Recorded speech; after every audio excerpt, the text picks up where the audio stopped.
Well, howdy y'all, and welcome back to my channel. I'm Cy Strikeling.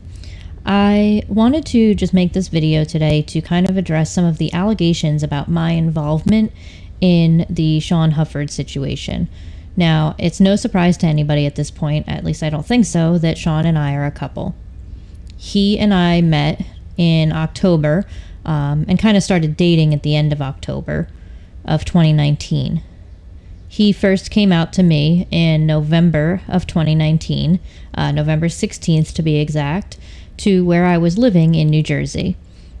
He came out to see if things worked with us, if we were, compatible to live together, that sort of thing. Before completely moving out there, he wanted to make sure, obviously, that we would get along and things would go well.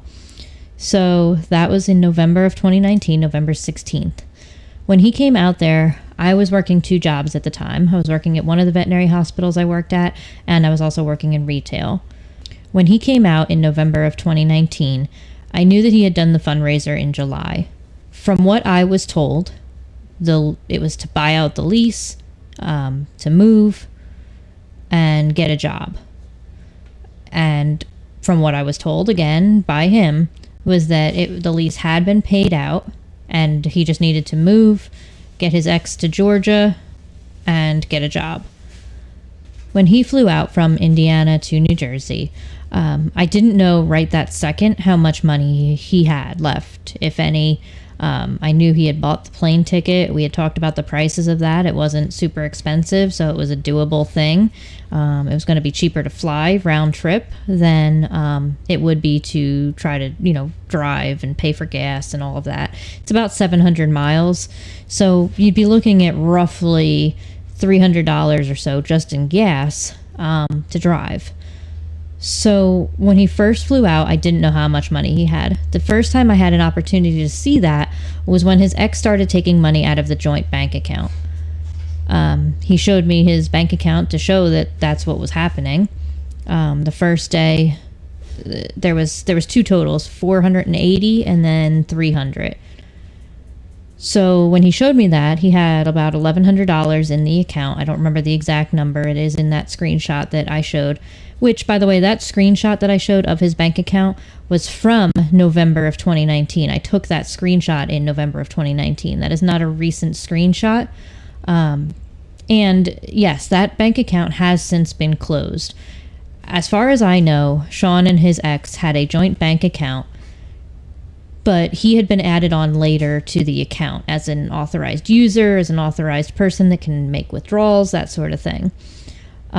So after they moved out, when she got on the bus and left, and then he came and moved in with me, she closed that account. It wasn't automatically closed by the bank. I know that that's a rumor that's going around. But as far as I know, his ex closed the account. So back to the money. He had about $1,100 when I looked at his account on the first day that the ex took out money. The ex took out about $780, and he was left with what's left. When he came to me, like I said, I was working two jobs. I already had a kitchen full of groceries. When I would go to work, I would pick up food on the way home from McDonald's or Taco Bell or something like that. Any of that stuff came out of my pocket. Any food, groceries, living necessities, all of that sort of stuff came out of my two incomes until he got a job. I understand there's these rumors going around that I was in on spending the money on Grubhub with him, and that's not the case. When he came down in November, we never used any of his money to buy groceries or food or any kind of living necessities, anything that you might need. So I do want to just put that out there, that the people that are saying that I used the money with him to get Grubhub, that is completely inaccurate. And I know Shawn never said that. What he had said was that he did spend that money, some of it, on food from Grubhub. But that was while he was still living in Indiana with his ex. That was never with me. I also want to address that FTFE mentioned me on his recent stream. And I'm not trying to address any of the claims against Shawn or anything like that. That's up to him to do. What I do want to clarify is any allegations made against me. Now, FTFE and I were really good friends. We talked pretty frequently and, just had a friendly relationship.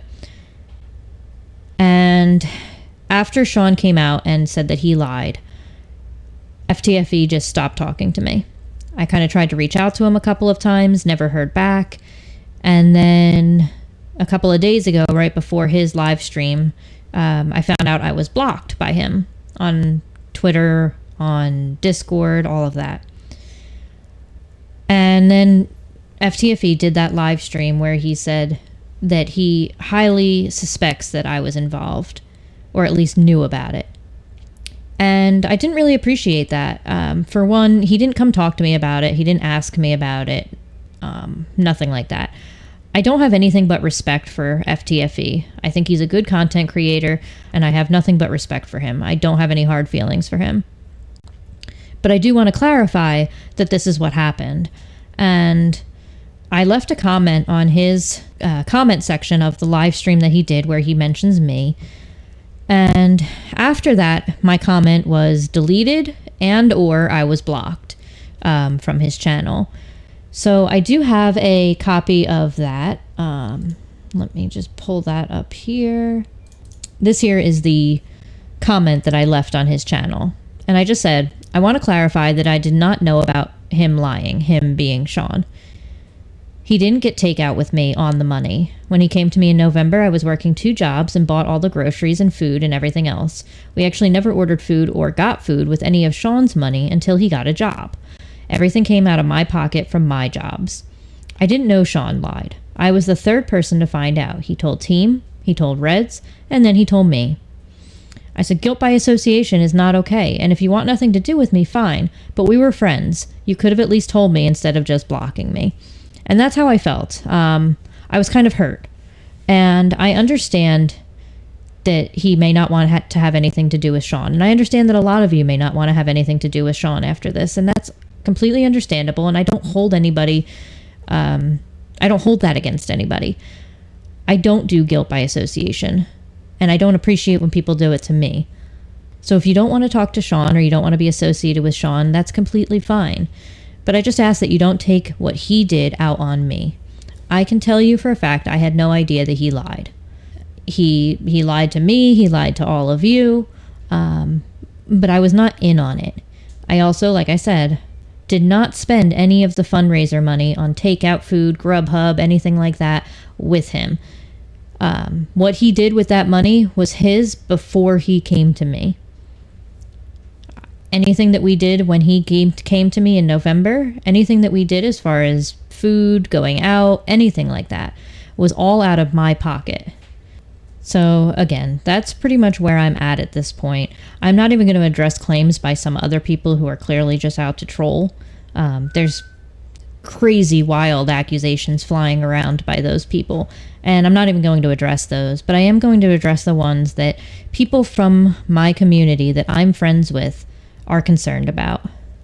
I want to thank you all for coming and watching this. If you have any questions, please feel free to reach out to me in the comment section, or you can send me a DM on Twitter or Discord, wherever you'd like, and I will always do my best to answer to the best of my ability. Thank you all for coming. I hope y'all have a great day, and I'll see y'all in the next one.